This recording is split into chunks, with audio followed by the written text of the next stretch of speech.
রাজনীতিকরণ করা হয়েছে মানে কি, যে আলাউদ্দিন মারা গেছে সে আলাউদ্দিন বিএনপি সমর্থক হচ্ছিল, যে আর একটা ছেলে ও যে ইয়াতে মাটি কাটতে গিয়ে মারা গেছিল সে ছেলেটা আমার কৃষক দলের ছেলে ছিল। এইটা একটা দল যে কোনো একটা লাশকে নিজের পুঁজি, এইটা করা ঠিক না।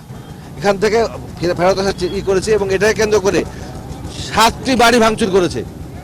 এটা প্রশাসনের নলেজে আছে এবং তারা ইনকোয়ারি করে আসছে।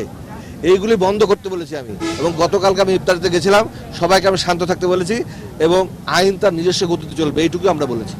আমরা ওই কে মার্ডার হয়েছে কিনা, কার কি হয়েছে আমরা তো শুনেছি যে হার্ট অ্যাটাক করে মারা গেছে, আমি ওটা বলতে চাই না।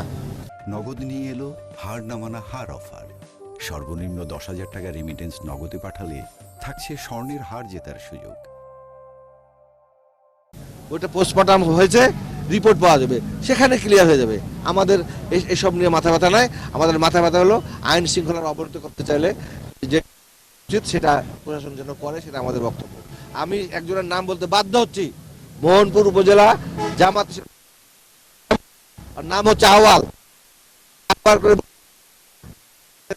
সঙ্গে বসার পরে বসা অবস্থাতে আমাদের আলাউদ্দিন আলো যে হচ্ছে সভাপতি, তাকে পর্যন্ত মানে মেরে ফেলার উপক্রম হয়েছিল এবং সে কোনো লাভ দিয়ে হচ্ছে জীবন রক্ষা করেছে। তা আজকে যারা নেতাদেরকে নিরাপদ রাখছেন না, তারা কি আগামী দিন নিরাপদ?